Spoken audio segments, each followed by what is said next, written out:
Hello friends, welcome back to my channel little Abu and mamma. जैसा कि last blog में मैंने आपको बताया था कि मैं आव्या के साथ मुंबई जा रही हूँ उसके पापा के पास। तो वहाँ पर मैंने जो कुछ मोमेंट्स को कैप्चर किया था वही सब आपके साथ शेयर करने जा रही हूँ। आव्या भी बहुत छोटी है और अभी मेरे लिए इतना पॉसिबल नहीं हो पाता कि मैं डेली ब्लॉगिंग कर पाऊँ और आपको एक नया वीडियो डेली दे पाऊँ। लेकिन जैसे ही आव्या कोऑपरेट करने लगेगी, समझने लगेगी, मैं आपके लिए एक डेली ब्लॉग लेकर आया करूँगी। तो अभी जो भी मैंने कैप्चर किया है, जो भी हमारे मोमेंट्स थे, वहाँ की मेमोरीज़ थी, आप प्लीज़ उनको देखिए और इन्जॉय कीजिए।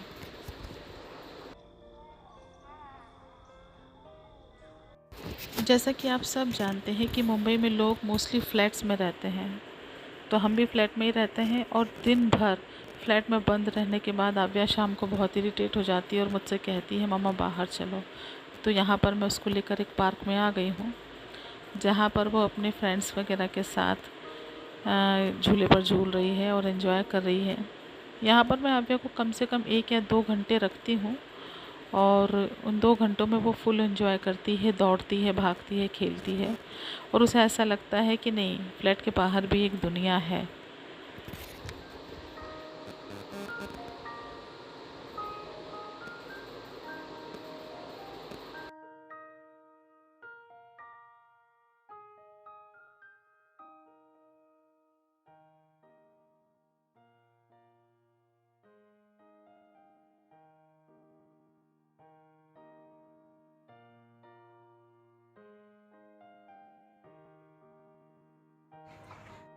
यहाँ पर आव्या को एक दीदी मिल गई है जिनके साथ आव्या खेल रही है और इनका क्रिकेट अपने ही तरीके का क्रिकेट है, जिसे समझ पाना बहुत मुश्किल है।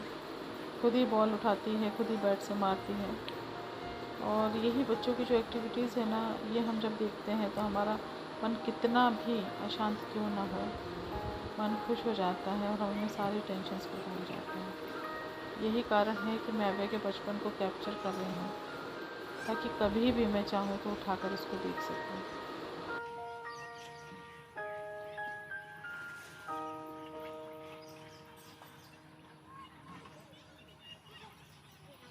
एक बात आप सबके साथ ज़रूर शेयर करना चाहूँगी। आप लोगों ने नोटिस भी किया होगा कि आव्या बहुत छोटी है और मेरी एज काफ़ी है।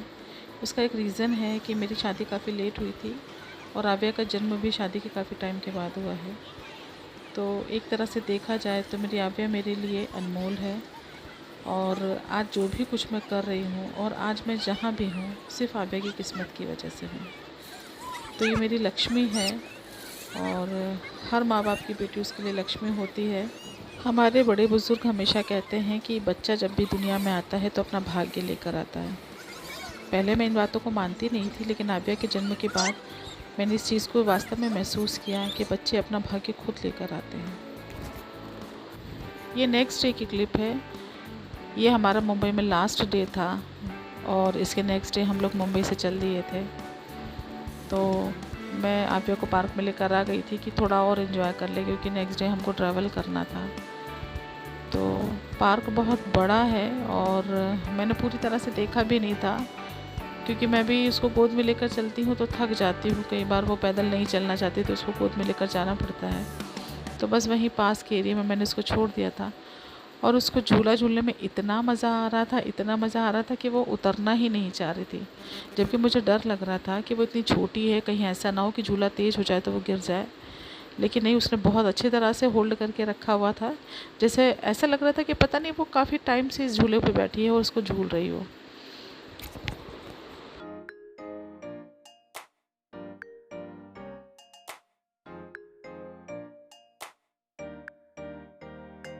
ये नेक्स्ट डे की क्लिप है। जैसा कि मैंने आपको बताया था कि हम लोग नेक्स्ट डे ट्रैवल करने वाले थे और मैं मुंबई से भोपाल आ रही थी वापस। तो वहीं पर रोड पर जब हम लोग दादर स्टेशन के लिए जा रहे थे, उस समय मैंने कुछ मोमेंट्स को कैप्चर किया था। आते टाइम मन बहुत भारी हो रहा था, क्योंकि आव्या को बहुत कम समय मिलता है उसके पापा के साथ रहने का। हालांकि उसके फादर मंथली उसके पास आ जाते हैं 2-3 दिन के लिए, लेकिन इस बार आव्या पापा के पास कम से कम 15 डेज़ रह कर आई थी और बहुत सारी चीज़ें समझने लगी थी। तो वहाँ से चलने के बाद मन बहुत अशांत था, कि अब पता नहीं कब आना होगा। बस यही सोचते सोचते हम लोग दादर स्टेशन पर आ गए थे और यहीं से पर हमको ट्रेन में बोर्ड करना था। आव्या की मौसी मुझे लेने के लिए आई थी क्योंकि उसके पापा को हैदराबाद जाना था एक मीटिंग में, तो आव्या की मौसी भोपाल से मुझे लेने के लिए आई थी। आव्या बहुत छोटी है तो किसी न किसी की ज़रूरत तो पड़ती है साथ में। मुंबई से आने के बाद मैंने कुछ भी शूट नहीं किया, ये नेक्स्ट डे का क्लिप है। और मेरी दीदी की बेटी आव्या की सिस्टर भी हमारे साथ आई थी क्योंकि उसके भी समर वेकेशंस थे, तो उसने कहा मौसी कुछ दिन मैं आपके साथ रहना चाहती हूँ, तो मैं उसको अपने साथ ले आई थी और आव्या को भी कंपनी मिल गई थी। आव्या अपनी दीदा को बहुत प्यार करती है, बहुत ज़्यादा प्यार करती है। और हम लोगों ने देखा ही है कि बच्चों का डेवलपमेंट बच्चों में ही होता है, इसलिए मैं उसको लेकर आ गई थी। तो मुझे भी अच्छा लग रहा था क्योंकि अभी मेरे स्कूल स्टार्ट नहीं हुए थे, तो मैंने सोचा मुझे भी अकेलापन नहीं रहेगा और आव्या को भी दीदी मिल जाएगी कुछ दिनों के लिए। उसके बाद तो जब अनुभा के स्कूल स्टार्ट हो जाएंगे तो उसे वापस जाना पड़ेगा। यही सोचकर मैं उसको कुछ दिन के लिए लेकर आ गई थी। यहाँ पर मैं आव्या को नाश्ता करवा रही हूँ। मैंने उसके लिए आलू का पराठा बनाया था और खाना नहीं चाह रही थी वो, क्योंकि इतने दिन तक ट्रैवल करने के बाद और यहाँ वहाँ घूमने के बाद उसका खाने के प्रति जो इंटरेस्ट है वो ख़त्म हो गया था। लेकिन वो काफ़ी वीक है, तो इस बात को मुझे ध्यान में रखते हुए मैं उसको तरह तरह से मना के खिलाने की कोशिश कर रही हूँ। और वहीं पर अनुभा मेरे कुछ वीडियोस देख रही थी, शॉर्ट वीडियोस जो मैंने आव्या के लिए डाले थे, उसके बारे में वो मुझसे डिस्कस कर रही थी। तो हम दोनों उसी के बारे में बात कर रहे थे और साथ में मैं आव्या को खिलाती भी जा रही थी।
यहाँ पर मैं खाना बनाने के लिए किचन में आ गई थी क्योंकि मैंने आव्या को नाश्ता करा दिया था, इसलिए मैं 2 घंटे के लिए तो रिलैक्स हो गई थी कि उसको भूख नहीं लगेगी और वो अपना खेलती रहेगी। फिर मैंने अनुभव से पूछा कि अनुभव क्या खाओगी, तो अनुभव ने यही कहा कि मौसी मैं दही वाले आलू खाऊंगी, मुझे बहुत पसंद है। और वैसे भी हम लोग यूपी से बिलोंग करते हैं, तो वहाँ पर दही के आलू कह सकते हैं उसको, या मठे के आलू भी कह सकते हैं, वो लोगों को बहुत पसंद आते हैं। और ये रेसिपी इजी होने के साथ साथ बनाना कंफर्टेबल इसलिए भी होता है कि घर में कभी अगर सब्ज़ी नहीं भी हो, हम लोग मार्केट नहीं जा पाए, हरी सब्ज़ी नहीं लाए, तो अगर आलू भी हैं घर में तो आप आराम से बना सकते हो। और मुझे तो बहुत पसंद है, मेरी पूरी फैमिली को बहुत पसंद है, तो उस दिन हम लोगों ने सोचा कि चलो यही बनाया जाता है। मैं बहुत अच्छा खाना तो नहीं बना पाती हूँ, और आप देखिए, डिसाइड कीजिए कि वो देखने में कैसे बने हैं, उसके बाद अपना व्यू कमेंट में बताइए। इसके बाद मैंने कढ़ाई चढ़ा दी थी सब्ज़ी बनाने के लिए, क्योंकि हम लोगों ने नाश्ता नहीं किया था, इसलिए सोचा था कि जल्दी से जल्दी खाना बन जाएगा और खाना खा के हम लोग रेस्ट करेंगे। मैंने राई पहले डाल दी थी, उसके बाद मैंने इसमें जीरा डाला है। मुझे ऐसा लगता है कि ये रेसिपी इतनी इजी है कि सभी लोग इसको बनाते होंगे और बहुत कॉमन है, कुछ स्पेशल नहीं है इसमें ऐसा। और मैं भी किसी सीक्वेंस को फॉलो नहीं करती हूँ कि पहले राई डालूँ या ज़ीरा डालूँ या पहले ज़ीरा डाल के फिर राई डालूँ, ऐसा कुछ भी नहीं है। जैसा समय होता है, परिस्थिति होती है, मैं वैसा कर लेती हूँ।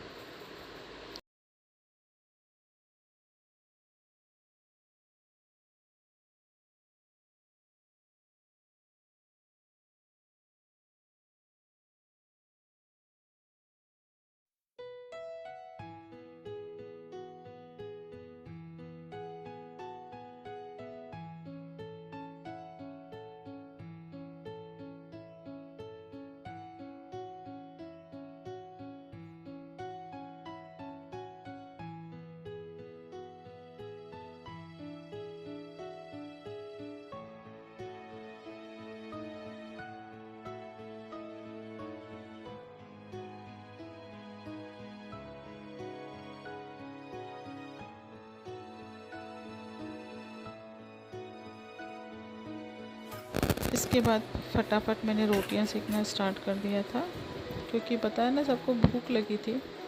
तो ये हुआ कि सब्ज़ी बन गई है, फटाफट रोटी सेक लो और खा पी कर आराम करो। वैसे भी जब हम लोग ट्रैवल करके आते हैं तो एक दो दिन ऐसा लगता है कि कोई अपने हाथ से खाना बना के खिला दे, हमें कुछ करना ना पड़े। लेकिन हर बार ये पॉसिबल नहीं हो पाता है, हमें खुद ही करना पड़ता है। इसलिए सोचा शॉर्टकट में चलते हैं और जल्दी से जल्दी फ्री हो जाते हैं। इसके बाद आव्या रोने लगी थी और मेरी गोद में आने की ज़िद कर रही थी। थोड़ा सा आटा बचा था तो मैंने सोचा कि 2 पराठे बना लेती हूँ, लेकिन कई बार वो कोऑपरेट नहीं करती है, तो उसको गोद में लेकर इस तरह से काम करना पड़ता है। लेकिन क्या कर सकते हैं, वो तो बच्चा है, अभी वो ना समझ है। लेकिन हम ही को उसके साथ इस समय एडजस्ट करना पड़ेगा, यही सोचकर मैं उसकी बात मान लेती हूँ और जैसा बन पाता है वैसा कर लेती हूँ। यहाँ पर वो मुझसे आटा मांग रही थी कि मम्मा मुझे आटा दो, मैं चिड़िया बनाऊँगी। और आटा ख़त्म हो गया था तो मैं उसको बहला रही थी कुछ ना कुछ कहकर। इधर उसकी अनुभव दीदी रोटी लेने के लिए आई थी, उसे भूख लगी थी, वो खाना खाना शुरू कर दी थी। तो मैंने उसको कहा कि बेटा तू वेट मत कर, तू खाना खा ले और मेरा तो आगे पीछे होता रहेगा। और मैं यहाँ पर आबू को कह रही हूँ कि आबू सबसे हाय कर लो।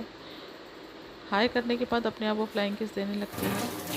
यहाँ पर मेरा काम हो जाता है तो थोड़ा सा हाथ वाथ धो कर मैं बेडरूम की तरफ जाने लगती हूँ। जब बच्चा छोटा होता है ना तो हम वो सारे तरीके अपनाते हैं जो हमने कभी नहीं अपनाए होते हैं, क्योंकि उस समय अपने बच्चे की खुशी दिखाई देती है। यहाँ पर आबिया की अनुभव दीदी खाना खा रही है और आबू जो है वो बेडरूम में आ गई है। पंखा चला दो।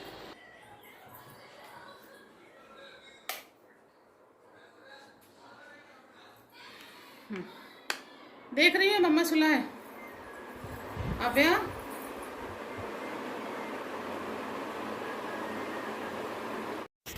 ये 2 दिन के बाद की क्लिप है। हम लोग को सडनली भोपाल जाना पड़ा। इस समय मुझे भोपाल जाना नहीं था, एक्चुअली मैं अपनी समर वेकेशंस को एंजॉय करके वापस आ चुकी थी, लेकिन भोपाल जाना इसलिए ज़रूरी हो गया क्योंकि फैमिली में कुछ ऐसी प्रॉब्लम आ गई थी कि हम लोगों की वहाँ ज़रूरत थी। तो फिर मैंने अपने प्रिंसिपल सर को कहा कि सर मुझे कुछ दिन के लिए और छूट दीजिए, और उनको अपनी मैंने प्रॉब्लम बताई तो उन्होंने कहा कि नहीं मैडम आप चले जाइए, कोई दिक्कत नहीं है। तो बस मैं, मम्मी और अनुभा और आबू हम लोग भोपाल के लिए निकल लिए थे। ये रास्ते का व्यू है जिसे मेरी दीदी की बेटी ने कैप्चर किया था। हालांकि हम लोग खुशी खुशी नहीं जा रहे थे, क्योंकि ऑलरेडी हम लोग इतना थक चुके थे ट्रैवल करके और मुंबई में घूम घूम के कि बिल्कुल हिम्मत नहीं थी कि हम भोपाल जाएं। लेकिन क्या करें, कभी कभी ऐसे हालात बन जाते हैं कि आपको नहीं चाहते हो भी वो सारी चीज़ें करना पड़ती हैं जिसके लिए आपकी बॉडी और आपका माइंड आपको सपोर्ट नहीं कर रहा है। लेकिन ठीक है, कोई बात नहीं, हो जाता है कभी कभी लाइफ में ऐसा। तो बस हम लोग भोपाल निकल चुके थे और आव्या तो बहुत इरिटेट हो रही थी क्योंकि वो बहुत थकी हुई थी।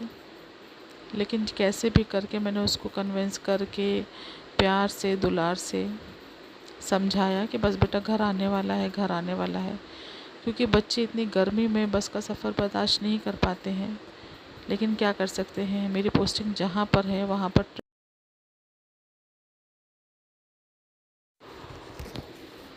ये हमारे घर का क्लिप है जहाँ पर हम लोग आ गए थे भोपाल में और रेस्ट भी कर चुके थे। नेक्स्ट डे का क्लिप है एक्चुअली ये। यहाँ पर आव्या अपने मामा के बेटे के सारे खिलौनों को फैलाकर खेल रही थी। कई बार बहुत मुश्किल हो जाता है बच्चों को एक जगह से दूसरी जगह पर एडजस्ट करवाना, क्योंकि बच्चे अपने घर के हिसाब से एडजस्ट हो जाते हैं, लेकिन जब उन्हें बार बार यहाँ से वहाँ शिफ्ट किया जाता है तो वो बहुत इरिटेट होते हैं। और छोटे बच्चे परिस्थिति को नहीं समझ पाते हैं क्योंकि उनकी समझ बहुत छोटी होती है, लेकिन क्या करें, कभी कभी पेरेंट्स के स्ट्रगल के साथ बच्चों को भी स्ट्रगल करना पड़ता है। और इस मामले में मेरी आबू बहुत समझदार है। वो समझ जाती है कि मम्मा परेशान है या कोई बात है, तो वो मुझे बिल्कुल परेशान नहीं करती है। बेटियां होती ही पेरेंट्स के मन के करीब हैं। मैं ऐसा नहीं कह रही कि बेटे अपने माँ बाप के दिल के करीब नहीं होते, ऐसा नहीं है, लेकिन बेटियों में वास्तव में वो क्वालिटी होती है कि वो अपने पेरेंट्स के चेहरे के भाव को पढ़ लेती हैं। यहाँ पर मेरे फेस पर काफ़ी सूजन है क्योंकि मैं बहुत थक गई थी। और यहाँ पर मैं आव्या को लेकर शाम को घूमने के लिए निकल गई थी, क्योंकि थोड़ा सा भी अगर घर के बाहर निकल जाओ आउटिंग के लिए तो बच्चों का मन बहल जाता है। घर में वही चार दीवारी देख देख कर बच्चे भी ऊब जाते हैं, लेकिन क्या करें, इस समय गर्मी इतनी है कि दिन में बच्चों को बाहर निकाला ही नहीं जा सकता। और यहाँ पर हम माँ बेटी रास्ते में चलते जा रहे हैं, एक दूसरे से बातें करते जा रहे हैं। मैं आव्या को कुछ कुछ दिखाती जा रही हूँ, समझाती जा